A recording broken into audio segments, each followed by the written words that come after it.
अस्सलाम वालेकुम, मैं हूं फखर दुरानी और आप देख रहे हैं फैक्ट चेक पाकिस्तान। आज 3 मौज़ूआत पे बात करेंगे। सबसे पहले बात करेंगे पीटीआई में जो अंदरूनी तौर के ऊपर इंतशार और तोड़ फोड़ है और जो पार्टी के अंदर इख्तलाफात हैं वो सब खुल के सामने आ गए हैं। अली अमीन गंडापुर को पार्टी की सदारत से हटा दिया गया है। इसकी वजूहात क्या हैं, तफसीलन आज आपको अंदर की खबर बताऊंगा। दूसरे नंबर पर बात करेंगे स्पीकर कौमी असम्बली ने अराकीन असम्बली की तनख्वाहों में इजाफे की समरी प्राइम मिनिस्टर को भेज दी है।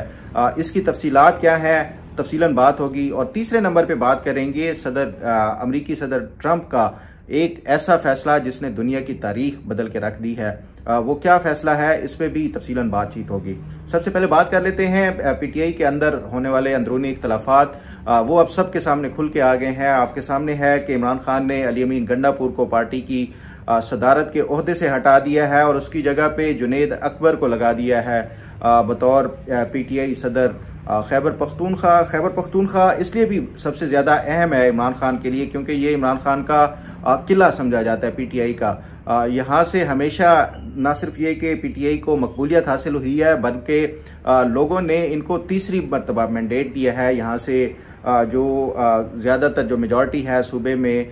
वोटिंग के सेंस में, ये इसको इमरान खान को मैंडेट दिया गया है। तो इसलिए ये बड़ा अहम है इमरान खान के लिए इसमें कि ये किसको पार्टी का जो ओहदा है सदारत का वो देते हैं। और चीफ मिनिस्टर के हवाले से भी बहरहाल ये अली अमीन गंडापुर के लिए एक सेटबैक है जो कि जुनेद अकबर को लगाया गया है क्योंकि जुनेद अकबर जो है ये मशहूर हैं। अली अमीन का गंडापुर का जो मुखालिफ ग्रुप है, आतिफ खान हों, शकील खान जो कि मिनिस्टर थे जिन्होंने कुछ अर्सा पहले रिजाइन किया है वो हों, जुनेद अकबर हों, ये सारे एक ही ग्रुप हैं। तो इसका मतलब यही है कि जुनेद अकबर को पार्टी का ओहदा देने का मतलब है कि अली अमीन गंडापुर को पैगाम दे दिया गया है कि उनका जो मुखालिफ धड़ा है या ग्रुप है पार्टी के अंदर वो अब उनको सामने ला रहे हैं। और अली अमीन गंडापुर को ये भी मैसेज दिया गया है कि अब नेक्स्ट स्टेप यही हो सकता है कि उनसे वजारत आला भी ले ली जाए। अब सवाल ये है कि ये अचानक से क्या हुआ है, अली अमीन गंडापुर को पार्टी का जो सदारत का ओहदा है वो हटा दिया गया और फिर उसके साथ साथ जो चीफ मिनिस्टरशिप है वो भी लेने के हवाले से ये अभी से एक पैगाम भेज दिया गया है। जो मेरी इतलात हैं कि इमरान खान को जो अली अमीन गंडापुर के हवाले से शिकायत भेजी जा रही थी उसमें जो सबसे अहम है, एक तो आतिफ खान जो मिला है और उसके साथ साथ जो जुनेद अकबर इमरान खान से बारहा मिलने गए हैं, इनको नहीं मिलने दिया गया। जो जुनेद अकबर हैं इन्होंने अपने जो पार्टी के कुछ अरकान हैं उनको बताया और उसके साथ साथ इमरान खान को भी बताया कि वो जब भी आपसे मुलाकात करने यानी अपने जो पीटीआई के जो चेयरमैन साबिक चेयरमैन थे इमरान खान उनसे मिलने आते थे तो उनका नाम हुकूमत की तरफ से नहीं काटा जाता था या उनको मुलाकात से रोका जाता था, बल्कि ये अली अमीन गंडापुर की तरफ से जो जेल इंतजामिया है, क्योंकि अली अमीन गंडापुर के हवाले से पार्टी के अंदर अब ये इंप्रेशन और ज़्यादा तकवीयत पकड़ चुका है कि अली अमीन गंडापुर जो इस्टेब्लिशमेंट का बहुत ज़्यादा करीब हो चुके हैं और बहुत ज़्यादा क्लोज हैं। इसलिए वो जिसका नाम देते थे अली अमीन गंडापुर वही उसी को ही मिलने दिया जाता था इमरान खान से जेल में। और आतिफ खान को रुकवाने मिलने के लिए और उसके साथ साथ जुनेद अकबर को ये किसी जो मुस्लिम लीग नून की हुकूमत है उनका काम नहीं था, बल्कि ये अली अमीन गंडापुर का काम था जिन्होंने उनसे मिलने नहीं दिया। जो इमरान खान को शिकायत लगाई गई हैं अली अमीन गंडापुर के मुखालिफ ग्रुप की तरफ से, सिर्फ यही नहीं कि उनकी मुलाकातों के हवाले से जो मैनेज किया जाता था वो अली अमीन गंडापुर की तरफ से किया जाता था, उसके अलावा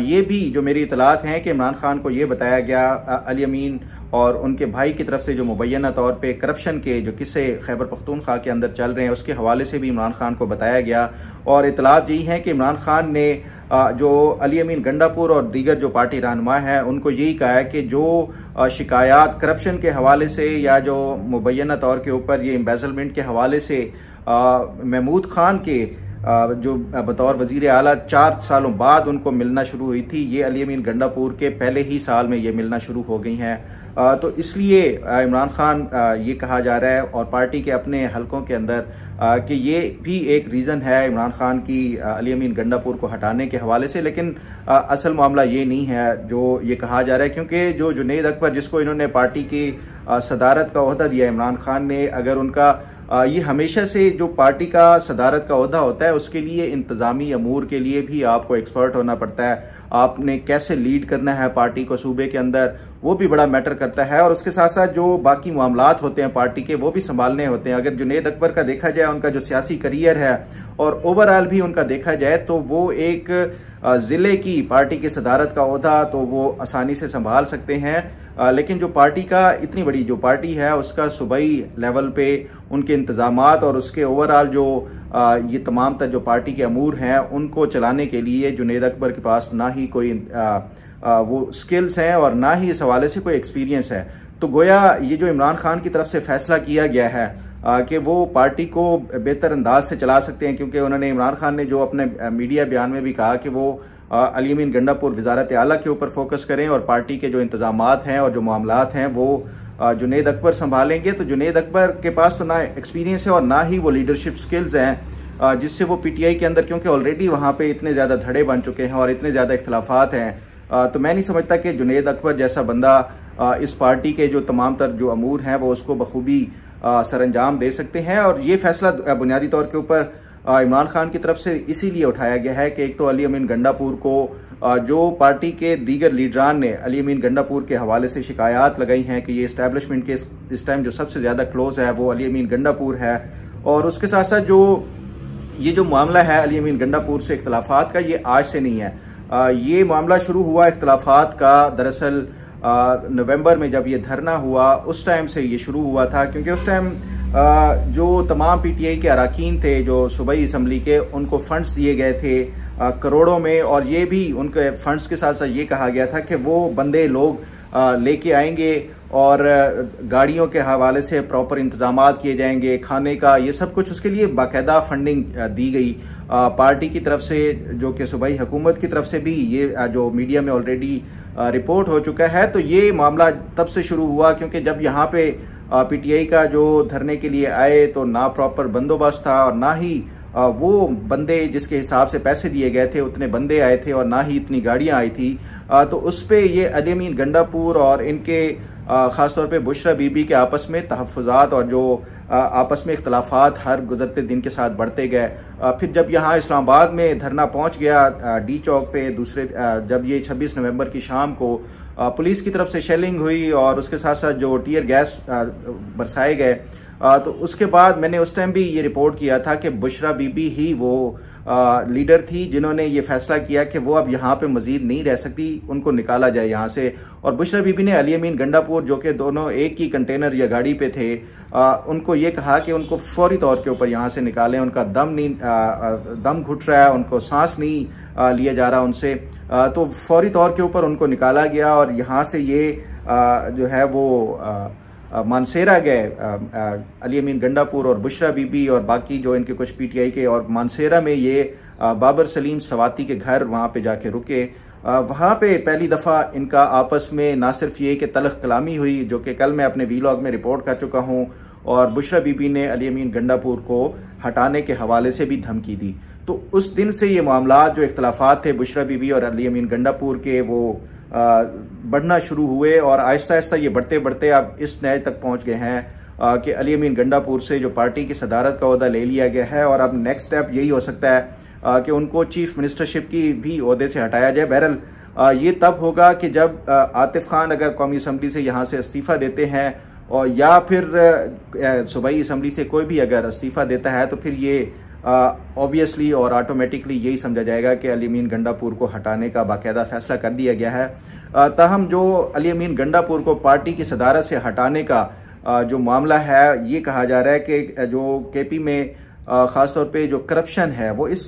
लेवल तक पहुंच गई है कि एक टीचर का जो तबादला है उस पर भी पैसे लिए जाते हैं। और बुशरा बीबी और इसके हवाले से ये भी कुछ इस तरह की जो बातें चल रही हैं, और यही वो वजह है कि जो अली अमीन गंडापुर को हटाने का या साइड लाइन पे करने का जो फैसला है वो बुशरा बीबी की तरफ से लिया गया है। क्योंकि इमरान खान को अगर कोई पार्टी के 100 लीडरान भी जाके एक बात कह दें तो इमरान खान वो बात नहीं सुनेगा जो बुशरा बीबी जाके कहेगी, और बुशरा बीबी के ही कहने के ऊपर अली अमीन गंडापुर को हटाए जाने का ये फैसला किया गया है। और अब देखते हैं कि क्या वो वजारत आला के ओहदे से भी हटाए जाते हैं या नहीं। बहरहाल इस पर जो मजीद अपडेट और पेशरफ्त होगी वो आपके साथ शेयर करूंगा। बात कर लेते हैं स्पीकर कौमी असम्बली अयाज सादिक की सरबराही में हाउस बिजनेस फाइनेंस की जो कमेटी की मीटिंग हुई, उसमें ये फैसला किया गया है कि जो अरकान कौमी असम्बली हैं और सैनेटर्स, इनकी तनख्वाहों में इजाफा किया जाना चाहिए। जो इस टाइम जो कौमी असम्बली के मेंबरान हैं और उसके साथ साथ सैनेटर्स हैं, उनकी तनख्वाह कोई 2,18,000 रुपये है। जो कमेटी का किसी का चेयरमैनशिप मिल जाती है तो उसको कुछ एडिशनल मिलते हैं और गाड़ी भी मिलती है, लेकिन जो एक MNA है उसकी तनख्वाह 2,18,000 रुपये। तो MNAs की तरफ से ये काफ़ी अरसे से मुतालबा किया जा रहा था कि उनकी तनख्वाह में इजाफा किया जाना चाहिए और एटलीस्ट उनकी जो तनख्वाह है एक वफाकी सेक्रेटरी के बराबर होनी चाहिए, ताकि जो आजकल की महंगाई का दौर है उसमें उनका खर्चा चल सके। ऐसे लगता है कि जैसे ये जो MNA हजरात हैं या जो सेनेटर्स हैं उनकी सिर्फ इसी तनख्वाह के ऊपर गुजारा होता है, ये मुमकिन ही नहीं है। क्योंकि हम अब पाकिस्तान के अगर इलेक्शंस का अगर आप निज़ाम देखें तो उसमें इलेक्शंस सिर्फ कॉन्टेस्ट ही वही कर सकता है जो कि करोड़पति और अब तो बिलियनियर के ऊपर गेम चली गई है, जिसके पास अरबों रुपए हैं वही इलेक्शंस कॉन्टेस्ट कर सकता है। तो ये उनके लिए 4-5 लाख रुपए मैं समझता हूँ कि मैटर ही नहीं करता, लेकिन उसके बावजूद भी अवाम का पैसा है, टैक्स का पैसा है, तो उसके ऊपर जितने ज्यादा आए तो वो उनको खुशी होती है दिली तौर के ऊपर। बहरहाल ये उनकी तरफ से मुतालबा किया गया, स्पीकर की तरफ से प्राइम मिनिस्टर को समरी भेजी गई है कि जो वफाकी सेक्रेटरी की तनख्वाह है वो कटा के सारे जो जितने भी टैक्सेस और ये इसकी मद में काट के वो 5,19,000 रुपये वफाकी सेक्रेटरी तनख्वाह लेता है। तो उसकी बुनियाद के ऊपर ये मुतालबा किया गया है और समरी भेजी गई है स्पीकर की तरफ से प्राइम मिनिस्टर को कि हर MNA और सेनेटर की तनख्वाह 5,19,000 रुपये की जानी चाहिए। और इस हवाले से समरी बाकायदा अगर प्राइम मिनिस्टर इसकी अप्रूवल देते हैं तो उसके बाद ये जो है बाकायदा एक कायमा कमेटी में आएगा और उसके बाद बिल्स की सूरत में ये ऐवान से मंजूरी और फिर इनकी तनख्वाहों में इजाफा हो जाएगा। ये जो कौमी असम्बली और सैनेटर्स की तनख्वाह के हवाले से है। इससे पहले अगर आपको याद हो कुछ महीने पहले पंजाब असम्बली के भी अरकान की जो तनख्वाह है वो बढ़ाई गई है और वो कोई 4 लाख से ऊपर हर MPA की तनख्वाह की गई है। तो ऑलरेडी पंजाब में ये हो चुका है, बाकी सूबे भी इसकी देखा देखी वो करेंगे और कौमी असम्बली से भी अब आ गया है। सिर्फ यही नहीं, जो शहबाज शरीफ हुकूमत जब ये शुरू में आई तो उन्होंने ये कहा था कि वो ऑस्टेरिटी मैयस किफ़ायत शुआरी की मुहिम चलाएंगे, वो अखराजात कम करेंगे। वो जो उस अखराजात कम करने के लिए इन्होंने जो सरकारी मुलाजमतें लोगों को निकालना शुरू कर दिया, मिनिस्ट्रीज से लोगों की जो है वो हटाना शुरू कर दिया, सिर्फ इसलिए कि जो सरकारी अखराजात हैं उसमें कमी लाई जा सके। और लेकिन दूसरी तरफ इनके जो अखराजात हैं वो आपके सामने है कि ये किस हद तक जा रहे हैं तनख्वाहों को बढ़ाने के हवाले से। सिर्फ इतना ही नहीं, अभी पिछले दिनों एक बड़ी बहस चल रही थी, जो FBR की तरफ से एक समरी मंजूर की गई है और ये मंजूरी दी गई फाइनेंस मिनिस्ट्री की तरफ से कि जो FBR के ऑफिशियल्स हैं उनके लिए 1,010 गाड़ियां मंगवाई जाएंगी और वो गालबन कोई 3 से 5 अरब रुपए की ये जो गाड़ियों की कीमत लगाई गई वो नई इंपोर्ट करवाई जाएंगी गाड़ियां। और वजह ये बताएगी कि ये जो ऑफिशियल्स हैं वो टैक्स कलेक्शन के लिए जो फील्ड्स में जाते हैं तो उनको गाड़ी की ज़रूरत पड़ती है। तो ये जब कायमा कमेटी में ये मामला आया था तो उस टाइम जो अरकान पार्लियामेंट थे उन्होंने ये सवाल पूछा कि क्या पहले वो गधा गाड़ी पे जाते हैं या साइकिल पे जाते हैं टैक्स कलेक्शन के लिए। ऑब्वियसली वो पहले भी गाड़ियों पे ही जाते हैं। तो अगर ये मामला पहले चल रहे हैं तो उसमें मजीद आप सरकारी खजाने के ऊपर क्यों इतना बोझ डाल रहे हैं। तो एक तरफ जो है वो ये इस तरह की शय खर्चियाँ हुकूमत की तरफ से की जा रही हैं, आवाम से ये एक्सपेक्ट किया जाता है कि वो टैक्स भी दें, वो किफ़ायत शुआरी भी अपनाएं, सरकारी नौकरियां भी नहीं, कोई सहूलियात भी बुनियादी तौर के ऊपर नहीं मिल रही। लेकिन उसके बावजूद तमाम तर जितने भी ये एक्सपेक्ट करती है हुकूमत कि वो अवाम तमाम कुर्बानियाँ दे और उसके ऊपर जो शय खर्चियाँ करे और जो इस हवाले से नई गाड़ियाँ और ये हुकूमत और जो अरकान पार्लियामेंट है वो हासिल करें। तो ये मेरा ख्याल है कि बड़ा अनफॉर्चुनेट है जो हुकूमत की तरफ से अगर ये अवाम को कोई रिलीफ मिल रहा हो तो फिर उसके बाद ये तमाम तर जो चीज़ें होती हैं इनकी तनख्वाहें भी, क्योंकि ये मुझे यकीन है कि इसमें से 99% ऐसे पार्लियामेंटेरियंस हैं जो कि मिलियनियर करोड़पति होंगे या जो बिलियनियर्स होंगे और इनकी 3-4 लाख जो तनख्वाह होती है उससे इनको कोई फ़र्क नहीं पड़ता। लेकिन उसके बावजूद भी ये एक जेस्चर के ऊपर होता है। ये अगर इस तरह के जो जेस्चर देते अवाम के साथ कि वो अवाम के साथ ये महंगाई हो या जो गुर्बत है या जो फिर बेरोज़गारी है वो उसमें उसके बराबर के शरीक हैं, बजाय उसके कि ये अवाम को ये तासुर दे रहे हैं कि हमें कोई आपकी परवाह नहीं है। बहरहाल इस पर जो मज़ीद अपडेट और पेशरफ्त होगी वो आपके साथ शेयर करूँगा। अब जरा बात कर लेते हैं ट्रंप का वो फैसला जिसने दुनिया की तारीख बदल दी है। और वो तारीख इसलिए बदल दी है क्योंकि अमेरिका का जो सदर होता है वो बड़ा पावरफुल होता है। उसका एक जो पेन का स्ट्रोक है उससे कोई भी फैसला लिया जाता है वो उसके दुनिया के ऊपर असरात होते हैं। और ट्रंप का ये सदर बनना भी एक बड़ा मौजे से कम नहीं है, क्योंकि इवन जो पहला जो उनका टेन्योर था 2016 वाला, उसमें भी कोई एक्सपेक्ट नहीं कर रहा था कि ट्रंप जीत जाएगा। और जो अब दूसरे वाला था, खासतौर पे जो उसके ऊपर मुकदमात थे, जो जिस तरह उसका मीडिया ट्रायल किया गया और जिस तरह ट्रंप के हवाले से ये कहा जा रहा था कि वो शायद मुश्किल होगा कि उसके लिए दोबारा सदर बनना, तो ये उसके बावजूद भी ट्रंप ये जीत के आया और इस दफ़ा पहले से भी ज़्यादा बड़ी मेजॉरिटी और मार्जिन से जीत के आया है। ट्रंप अमेरिका के सदर बनना है। बहरहाल उसने जो जिस तरह ये अग्रेसिव अपने वो पोस्टर्स और अग्रेसिव जो अपने काम हैं वो करना शुरू किए हैं, उससे मैं समझता हूँ कि दुनिया का इस दफ़ा जो है एक बड़ा एक अगर इंटरनेशनली वो देखा जाए तो बड़े इसमें जो है वो दूररस किस्म के नताइज सामने आएंगे। खासतौर के ऊपर जिस तरह ट्रंप ने 3-4 इकदाम जो इंटरनेशनली वो लेने का वो किया है, पेरिस जो वो उससे एग्रीमेंट से बाहर निकलने का, कनाडा के ऊपर टैरिफ लगाने के हवाले से हो, ग्रीनलैंड के ऊपर कब्जा करने का हो, या पानामा कनाल उसको वापस लेने का हो, ये तो वो तमाम चीज़ें हैं जो कि मैं समझता हूँ कि उसके आगे जाके बड़ा इम्पैक्ट पड़ेगा। और उसके साथ साथ जो उन्होंने नेटो के हवाले से वो यूरोप से तकाजा किया और मुतालबा किया है कि 5% आप भी इसमें शेयर डालेंगे, हम ये अकेले जो है वो सिक्योरिटी यूरोप के लिए कंट्रीब्यूट अगर अमेरिका ही करेगा तो ये ऐसा नहीं चल सकता, अब आपको भी कंट्रीब्यूट करना होगा। ये वो तमाम चीज़ें हैं जिससे आगे जाके जो 4 साल होंगे उसमें दुनिया का बड़ा एक अहम जो है वो तब्दीलियां सामने आएंगी। ये तो वो चीज़ें हैं जो सदर के जो ट्रंप के सदर बनने के बाद की हैं। बहरहाल ये एक अहम चीज़ जो मैं समझता हूँ कि जो ट्रंप के सदर बनने की जो वजह बनी है, उसके लिए दुनिया भर का मीडिया अब ये मुख्तलिफ आर्टिकल्स लिख रहा है इस हवाले से, और दुनिया भर का मीडिया ये भी बता रहा है कि किस तरह जो अनकन्वेंशनल और ये जो सोशल मीडिया है उसने किरदार अदा किया है ट्रंप की जीत के लिए। ये दुनिया की जितनी भी बड़ी बड़ी पब्लिकेशंस हैं, चाहे वो फाइनेंशियल टाइम्स हो, फॉरेन पॉलिसी हो, न्यूयॉर्क टाइम्स हो, वाशिंगटन पोस्ट हो, गार्डियन हो, जितने बड़े बड़े अखबारात हैं वो इसके ऊपर अब आर्टिकल लिख रहे हैं कि किस तरह जो एक गैर रिवायती अंदाज से ट्रंप ने अपनी इलेक्शन कैंपेन चलाई, और बजाय इसके कि कन्वेंशनल जो मीडिया है, चाहे इवन जो फार राइट के भी टीवी चैनल्स थे, चाहे वो फॉक्स न्यूज़ क्यों ना हो,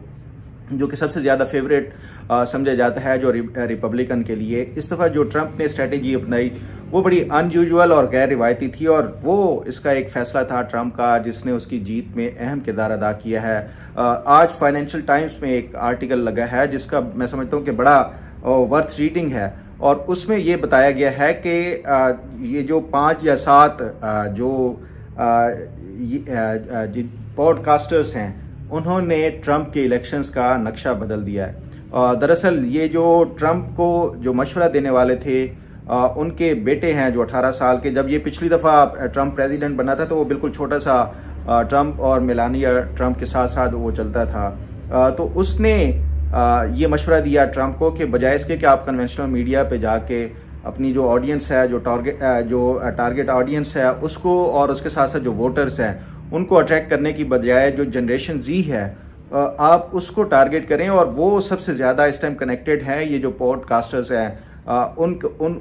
जो प्लेटफॉर्म्स हैं वो उसके ऊपर ज़्यादा हैं। कन्वेंशनल मीडिया के ऊपर, टीवी स्क्रीनों के ऊपर अब लोग बहुत कम जाते हैं। आप नई नस्ल को अट्रैक्ट करें और उनसे कनेक्ट करें खुद को। प्रेसिडेंट ट्रंप का ये जो एडवाइस या ये जो मशवरा था वो ट्रंप ने उसके ऊपर अमल दरामद करते हुए कोई तकरीबन मेरा ख्याल है 7 पॉडकास्टर्स थे जिनके ऊपर ट्रंप ने जाके घंटों जाके उनके साथ गुजारे, उनके साथ बहस मुबासा किया, पूरी तैयारी के साथ वो वहां पे गया, और उसके बाद जो रिजल्ट आया वो सबके सामने है कि ट्रंप एक बड़े मार्जिन से 2016 के भी इलेक्शन से ज्यादा बड़े मार्जिन से इस दफा जीता है। और इसमें जो सबसे ज्यादा जो इम्पैक्ट पड़ा है वो जो जनरेशन जी है, जो यंग वोटर है, उसकी तरफ से वो ट्रंप के लिए निकला है और उसने वोट किया है।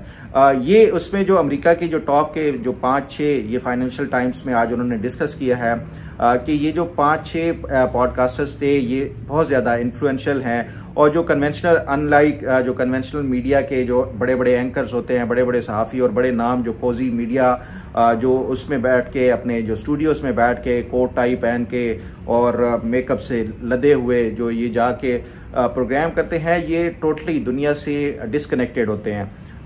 ना ये अपनी ऑडियंस के साथ कनेक्टेड होते हैं, ना ही इनको रियलिटी का और जो ग्राउंड रियलिटी है उसका ज़्यादा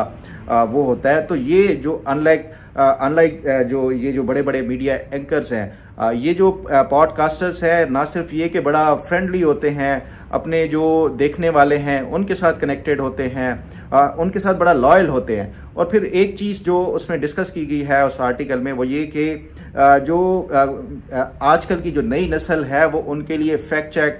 या उनके लिए ये जो हेडलाइंस या इस तरह की जो एक कन्वेंशनल जो मीडिया में आती है खबरों का स्टाइल होता है, वो बिल्कुल अट्रैक्ट नहीं करता। जो ये नई नस्ल है उसके लिए सबसे ज़्यादा मैटर करता है कि उनकी पसंद की बात कौन करता है, उनके साथ कनेक्ट कौन करता है, उनके इश्यूज़ को कौन हाईलाइट करता है। ये वो तमाम चीज़ें हैं जो आजकल की नई नस्ल सबसे ज़्यादा देखना चाहती है। और उसके लिए ये जो 5-6 जो पॉडकास्टर्स हैं, जिसमें जो रोगन जो है वो सबसे ज़्यादा अमेरिका में इन्फ्लुएंशियल इस टाइम जो पॉडकास्टर हैं, ये जो रोगन का अगर आपको मैं बताऊं कि इन्होंने मिलियंस में इनकी वैसे तो जो हर वीडियो है वो देखी जाती है, लेकिन जो सबसे ज़्यादा अहम है कि ये इन्होंने कोई 2020 में स्पॉटिफाई के साथ एक एग्रीमेंट किया था $200 मिलियन का 4 साल के लिए इन्होंने वो किया था एग्रीमेंट के उनकी जो भी पॉडकास्ट होगी वो स्पॉटिफाई चलाएगा, तो उसके इवज 4 सालों में उसको $200 मिलियन दिए गए। फिर उसके बाद उन्होंने दोबारा 2024 में रिन्यू किया है कॉन्ट्रैक्ट को, और इस दफ़ा जो 4 सालों के लिए $250 मिलियन जो है वो जो रोगन को दिया गया। और अमेरिका का जो नई नस्ल है वो सबसे ज़्यादा जो कनेक्टेड है वो इस जो रोगन के साथ है। तो उसके साथ साथ जो दीगर कुछ 4-5 और पॉडकास्टर्स हैं, वो उसके साथ भी ट्रंप ने जाके घंटों गुजारे, और ज़्यादातर उसमें या तो कॉमेडियन थे या फिर जो इस हवाले से ट्रंप ने जाके वहाँ पे उनके साथ जो टाइम गुजारा, ना सिर्फ ये कि वो जो नई नस्ल है उसके साथ कनेक्ट किया, उनके जो इश्यूज थे उनको उस पॉडकास्ट में एड्रेस किया और डिस्कस किया गया। ये वो तमाम वो जो ट्रंप की तरफ से एक वो फैसला था जो कि ये मगरबी मीडिया अब इसको रिपोर्ट कर रहा है कि जिसने ट्रंप की जीत में सबसे अहम किरदार अदा किया है। जबकि जो कन्वेंशनल जो पॉलिटिकल पार्टीज हैं, जिस तरह जो डेमोक्रेट्स हैं, वो उनकी तरफ से वही कन्वेंशनल मीडिया के ऊपर जाके ये इस तरह डिबेट्स करना या उसके साथ साथ जो टॉक शोज में जाके वो बात करना, जो कि मैं समझता हूँ कि वो अब इररेलेवेंट होता जा रहा है। तो उस बुनियाद के ऊपर ये जो एक नई सोच है, ये सिर्फ अमेरिका के लिए सबक नहीं है जो अमेरिका की पॉलिटिकल पार्टीज हैं, बाकी दुनिया भर की भी जो पॉलिटिकल पार्टीज हैं वो उसको भी नई जो नस्ल है उसके साथ कनेक्ट करना होगा, उनके जो इश्यूज हैं उनको हाईलाइट करना होगा, उनको इम्पोर्टेंस देनी होगी। ऐसा नहीं हो सकता कि आप जो अपने एक आए तकरीर करें और वापस चले जाएं। तो आजकल की जो नौजवान नस्ल है वो मैं समझता हूँ कि वो एक्सपेक्ट करती है कि वो उनके इश्यूज को एड्रेस करेंगे, उनके इशू को रियलाइज करेंगे कि उनके क्या क्या प्रॉब्लम्स हैं और क्या क्या मसाइल हैं। तो ये वो चीज़ें हैं जो हमारी जो पॉलिटिकल पार्टीज हैं वो उनको भी सोचना चाहिए और ये सीखना चाहिए, क्योंकि ये एक कंटिन्यूस प्रोसेस है, चाहे वो सियासत हो या सहाफ़त हो। जब तक आप नई जो ट्रेंड्स हैं और जो नई जो लोगों की उमंगें हैं वो उसको अपने तक जो अपनी उसमें रिफ्लेक्ट नहीं करेंगे, मैं समझता हूँ कि वो कामयाब नहीं हो सकते। यही वो वजह है कि इमरान खान भी टच करता है जो नई नस्ल है उसको, और उसकी बुनियाद के ऊपर सबसे ज़्यादा लोगों को अट्रैक्ट करता है। उम्मीद है आपको आज का प्रोग्राम भी पसंद आएगा। अल्लाह ताला आपका हामी नासिर हो। अल्लाह।